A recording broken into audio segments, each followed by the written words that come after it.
what does Russell Wilson's trade to Denver do to the Jimmy Garoppolo trade market? Well, it removes the team. It does. And we don't, there's a chance General Patton would say we were never that interested. He would have been a desperate move for us. So we had about 7 different options before we got to that point. Is that fair?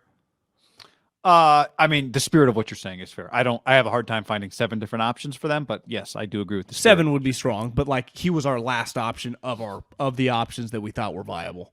Yeah, I mean, I don't think they had a lot of great options, so I do think he was an option for them. But yeah, maybe they would have preferred to sign a younger player. Maybe they would have preferred to do a little more of a rebuild. Drew Lock, I can't imagine their head coach wanted to come in and play year 1 with Drew Lock. So what would they have done? Tried to trade for Kirk Cousins? Tried to trade for? I think Aaron was probably number 1. Well, I'd say once he was an option, let's say the Russell thing hadn't fallen through. What if Nate Hackett was like, hey, man, let's just trade a 3rd-round pick for a year of just try out Jordan Love. I like the guy, and just kind of go from there? Yeah, could have. Yeah, it's a good point. Could have. Because anytime you're a first-year head coach, you do get that year 1 of just like, we're just trying some stuff out, Yeah, would he prefer to work with a player that he knows, like Jordan Love? But Jimmy, they do know the same offense. So my ultimate point is they may not have loved that option. I do think it had to be a real consideration for Denver, Jimmy Garoppolo. He had to be. There just weren't that many options. One thing I saw a clip from Dan Orlovsky today, and I think this is pretty clear. I've seen McAfee, who was kind of beating around the bush because he doesn't want to crush him because he's in Indy. I think one thing is coming out. It's pretty clear about Carson Wentz. Had him in studio. Already apologized to Carson once, right? Why do you think? Yeah, why do you think Jimmy's going to become an option there if they get rid of Carson? Is because the people that kind of have an idea and are trying to say it without totally crushing the guy, of like Indy doesn't just not like him because of the play. He 27-7 in his play. Besides the last 2 weeks, really wasn't as bad as I think the way they don't like the guy that much. And which is crazy because Frank Reich it's not crazy to me they don't like the guy, but it's crazy to me that they're suddenly shocked by this. Frank was around him. But I do wonder if when Frank was around him, younger, a little more humble, I'm the humblest, and just a little more normal when you're new, things are going well. Couple years removed, a lot of money, a lot of scar tissue. I wonder if he's a kind of a different human being, the guy that they got. And the point being that one thing Jimmy does hang his hat on is character, leadership, and the guy, right? It's well known people like him. So I do wonder, are the Colts now in play for Jimmy where you just kind of cut bait on Carson because you're out the pick, and then I can just give you a 5th-round pick, and that's contingent on a 3rd if he's my full-time starter this year when we make the playoffs? So somebody I saw the other day, I don't remember who it was. I wish I could remember. I don't remember who it was, but they quoted an old Baron Davis quote, not a tweet.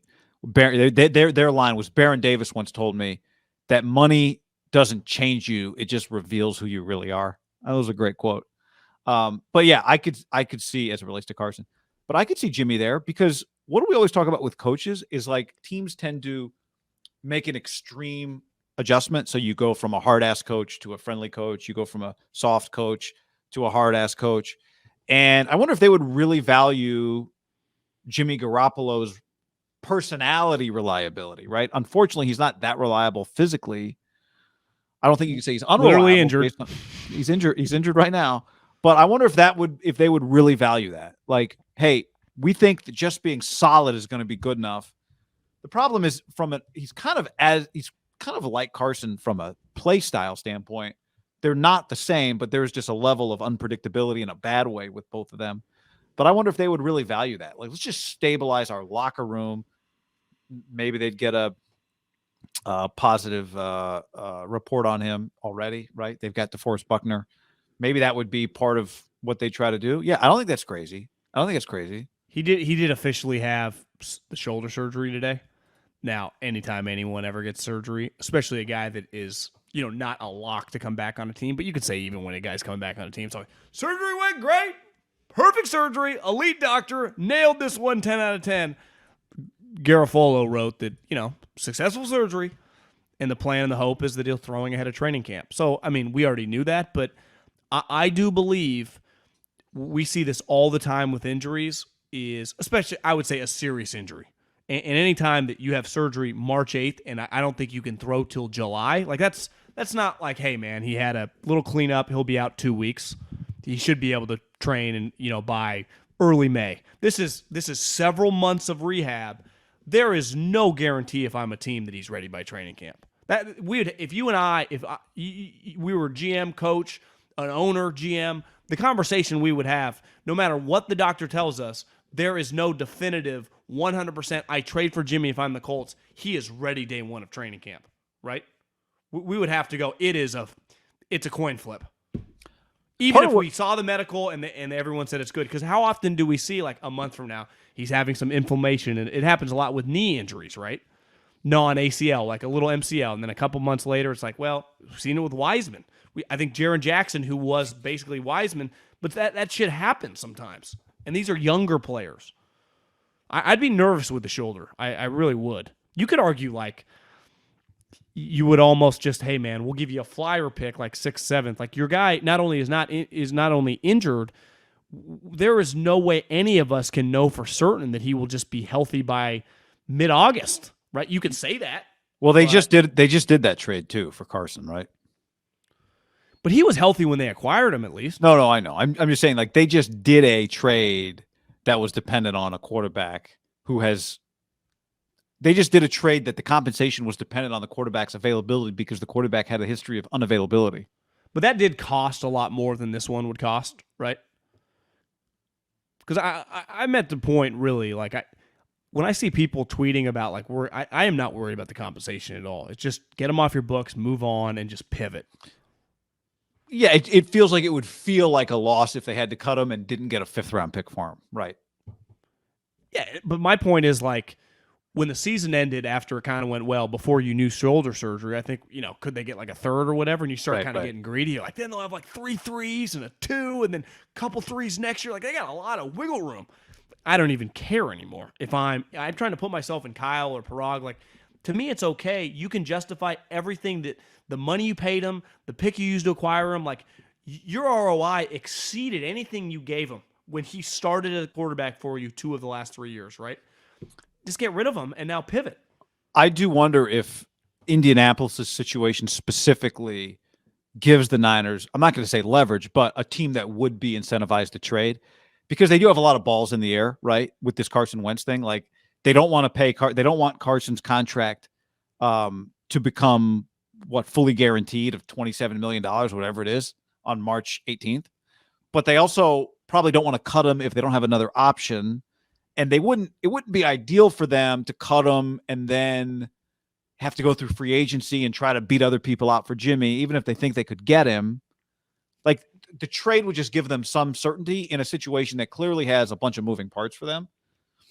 But there are other teams, like the Steelers do not have a quarterback. There's a rumor about the Saints, right? I mean, there are other teams that legitimately don't have quarterbacks. That's why you'd want to trade for him. Yeah. Well, I think there is some. My point is he's going to get traded, but I'm just cool with getting rid of him for. If you told me it was like, hey, they got rid of him for a sixth that's contingent, the best case scenario it could be a 4th. I'd be like, that's fine, right? It'd be great. Yeah. Yeah. I don't think you're too worried about like you're not trading the player. You're not trading the player we thought you were trading a month ago. Like, you agree, ultimately, John Schneider is kind of getting judged on the compensation. Like, you're not really getting judged on the compensation. You will just get applied to just moving on from him, right? Yeah. Well, yeah. No, apply to moving on. I'm just saying you'll just move on, and people are focused on the future, not worried about Jimmy, right? Like, ultimately, John Schneider, to me, the scary thing is, like, the number one thing they'll say about you potentially moving forward is not you were the guy that drafted Russell Wilson. It's you were the guy that traded Russell Wilson, even if he, quote unquote, wanted out, right? Especially if the next 2 or 3 years don't go well, Pete Carroll's gone. You chose, quote unquote, you chose Pete over Russell. Russell, it still has, I mean. Well, they got being 1-7 written all over them, and the Seattle doing a huge leak from the Seattle front office about all the Russell drama. Like, it wasn't all us, man. We didn't choose this life. Yeah, I know. Might even want to do that maybe in like April, and then redo it again during the season because people forget.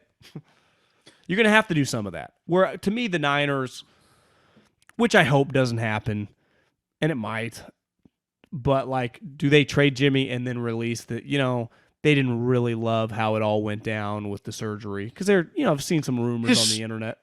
Historically, it's not how they operate. Kyle is an operator. They just keep it to themselves and talk shit. Don't want to piss off Don Yee? No, you don't. And in fairness, I think Don would say, well, you fucking drafted a quarterback last year. Like, what? We're supposed to just, you don't listen to us. Why should we listen to you? Right? It is, you and I both talked off the podcast. Like, it was understandable if you're Don Yee. Like, if you push back the surgery a little bit to gain a little, put a little juice in your guys' hands, right? Why do I just let the Niners do everything? Even if they claim, like, we're working with Jimmy. Like, a lot of teams act like that. We're working with this guy. Well, did you guys call me first when you're talking deals, or do you call the other teams first, right? You call the other teams first. You know, John Lynch doesn't call Don Yee after every phone call. Well, I think one thing that will be fascinating is when Jimmy's traded, both the articles probably in like 2 weeks, like the Sando insider piece, right, or the Wickersham insider piece, about really how the two camps work together. Right, like ultimately, Seattle had to work with Russell to get him to okay it, and ultimately, if they trade him before free agency, Jimmy has to okay it, right? Yes, and part of that's where you come back to compensation, right? If the Niners somehow get a trade that they're really happy with, then they have less incentive to badmouth Jimmy Garoppolo after he's gone. Yeah. If they have to cut him, now you're like, okay, we look bad. We have to explain why this happened this way, right? Agreed.